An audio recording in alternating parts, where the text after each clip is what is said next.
PG-13 sex scene in an R-rated television series. This may be their last reunion tour ever. I don't even know who the band is, but experience dictates that this statement always be treated as bullshit. I like to call it the Motley Crue clause. New Zealand's ass. Also, we wouldn't dare play the song because they're using Strike Blues by John Lee Hooker as a cheap ploy to make this scene featuring Carl Urban's butt feel more gritty. Single, lonely, and pissed off man has the bare minimum available in his refrigerator cliche. Nothing about this apartment makes me believe that this man owns a coat rack. Also this bath towel. You're like the f***ing mold on my laundry room tiles. You scrape it off, comes right back. This fictional laundry room, its ventilation, and the deputy director's method of dealing with it. Got a sample? Not yet. This could be heroin. And would heroin make people trust the Supes any more than Compound V? I haven't seen translucent around anywhere.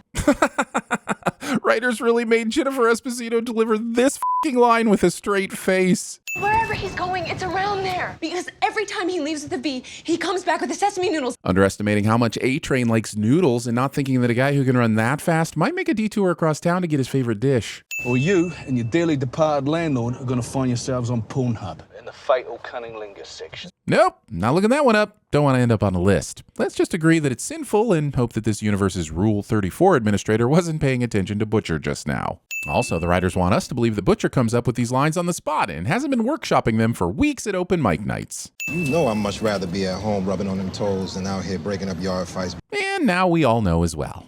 You know, Jean-Paul Sartre said, marriage stifles our essential male urges. John Paul Sartre also died an old lonely motherfucker. Bringing Sartre into your satire to create the appearance of depth. Why work so motherfucking hard if you don't have somebody to go home to and sleep next to at night? Spreading the stigma that living alone as an adult means you screwed up your life and you will never be happy. I hate when this happens to me. All it takes is a small piece of uneven pavement and a momentary lapse in spatial awareness to completely throw off the smooth strut you had expertly crafted. Then you feel really embarrassed and just hope no one saw it. So I just want this extra to know that I feel their pain and that the whole thing was hardly noticeable. Your secret's safe with me.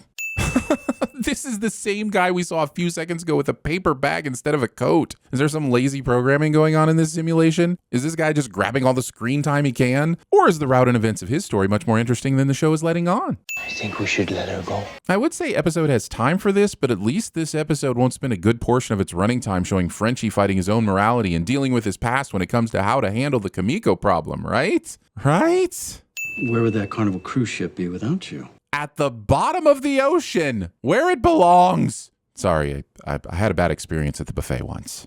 White fudge ding-dongs. Also, Frenchie will not only find this random vial of nail polish, but also he'll think it's interesting enough to hold on to. And then it randomly leads him to a place that gives them more clues about Kimiko. And that is all the Sherlockian bullshit. Do we eventually find out Huey's superpower is standing around? Because that is almost literally the only thing I ever see him doing.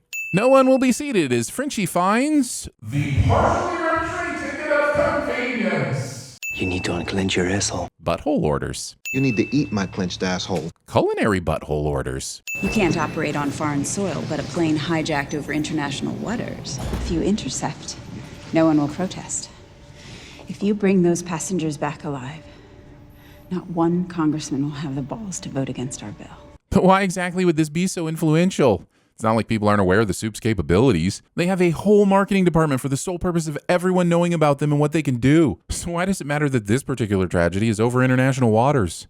Also, look, the boys, you can only go so far with making my beloved Allie Mills from The Karate Kid a diabolical, politically driven asshat before I get really upset. And the boys, you don't want to see me when I'm really upset. Actually, I'm pretty much just like this, but a tad bit whinier. So, get this, the dolphins there. I mean, they are really underfed and abused. The subplot of The Deep Dolphin Whisperer porpoises on for all the some time. These fresh blood footprints look more like she stepped in blood on the way into the salon and not like she murdered a bunch of henchmen in a basement and then walked a couple of blocks to the salon. Money, petty, special deal. Do people often bypass the front desk and walk into the back office of nail salons looking to negotiate goods and services? Even though this reaction has no effect on the outcome of the situation, it still makes no sense. I'm not sure how super Starlight really is if she's this incapable of keeping the popcorn in the bowl. This door is open for long enough that all of the emergency oxygen masks should have been deployed, but they do not. Oh, no. Come on now, you guys. You guys made it. This could possibly be the most celebratory of premature celebrations to ever prematurely celebrate in the history of prematurely celebrating things. Lift the plane? How? There's nothing to stand on. It's fucking air. Well, basically, you use whatever fake bullshit principles of physics you use to fly and apply those in an upward direction against the outside of the plane. But since it's possible Homelander is playing the fool here, I'm more curious about why Maeve is so ready to accept this as an answer. Oh, sure, now the oxygen masks deploy. I'll laser every fucking one of you! That feeling when the soda and candy kicks in and you realize that you've wagered too many game tokens on the next round of laser tag. You've told yourself that you take it easy this time, stay in control. We're not going to have a repeat of the Albuquerque incident when you pistol whipped 3 people, climbed into the rafters of the arena and yelled, "King Kong ain't got shit on me!" You aren't going to let that happen again. But then a calm comes over you and nothing else makes you feel this alive. You live for this shit. Homicide. You got here fast? This works. What's with the accent? What's with yours? This character pulls accents. How do they work? Because Butcher clapping back at someone is an integral part of every scene he's in for some reason. For anyone who's concerned that the nail polish wouldn't get returned to its proper place, you can rest easy now. I know where she's going. Neither Butcher nor Mother's Milk asks why Frenchie has kept this particular relevant piece of evidence to himself for most of the episode. This TV show Ex Machina serves as a beacon to the whereabouts of Kimiko because these two have a shared connection written in the stars. I mean script. And how exactly did Kimiko get in the back part of the store and hide under this table without the store clerk noticing? Why is no one seeing and or attempting to help a girl with blood all over her clothes in person? This is the most ridiculous and f***ed up part of the episode, and we haven't even gotten to the dolphin in the van part. You're not a bad person. Just a scared one. Frenchie attempting to connect with and not cause further harm to someone that's visibly traumatized by their experiences is a great character moment for him and a great example of the writers dedicating screen time to making the characters feel real even though they exist in a surreal world. I guess I'm taking a sin off. Huey bugging Annie's phone is either absurdly easy and ridiculous or perfectly plausible and terrifying. So I'm just going to hope that I'm sending this for the first reason. How deep up your ass did you pull that out? Depends how deep does your tongue go. Frenchie and Mother's Milk banter veers into the domain of eating butt for the second time in the episode. You need to eat my clenched asshole. And to each their own, but the hostility surrounding the butt eating has made me lose my appetite. What's Sporty Spice up to? How about Posh? And Baby? And Scary Spice? Ginger, on the other hand. This allspice is everywhere all at once for all the some time. The dolphin survives this longer than it should. There's no way the cop doing this maneuver is not fully aware that it will result in the death of this dolphin, and this show is in no way committed to bringing us the follow-up investigation. Penn Station. If you know, you know. If you don't, consider yourself fortunate to continue living in blissful ignorance. It's funny because Kimiko gets hit by a train coming down the tracks. Do you get it? Do you get it? This really makes me wonder why A-Train is wearing his extremely recognizable Supes uniform when he's trying to get something accomplished on the down low and without anyone else in the 7 finding out. No. Let me talk to her. I'm sure this is the more diplomatic and safer approach, but I'm so tired of seeing the same scene repeated over and over in the same episode that Frenchie the Supes whisperer can go f*** himself, which in this universe is at least 97% possible.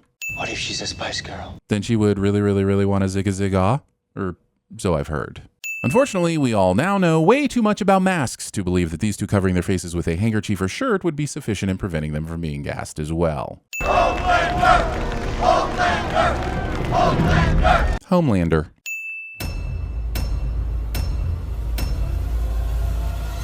The spice. He knows about the spice. How's the peeping? Tommy? How's the peeping? I mean, just when you think this can't get any more horrible. Blowing away a fleeing suspect with my .44 Magnum used to be everything to me. This is our chance. Every choice is a chance, fellas. Ocean land. Yeah. So, get this, the dolphins. Who, curiously enough, had long known of the impending destruction of the planet Earth. As a bowler, I know that right about now, your bladder feels like an overstuffed vacuum cleaner bag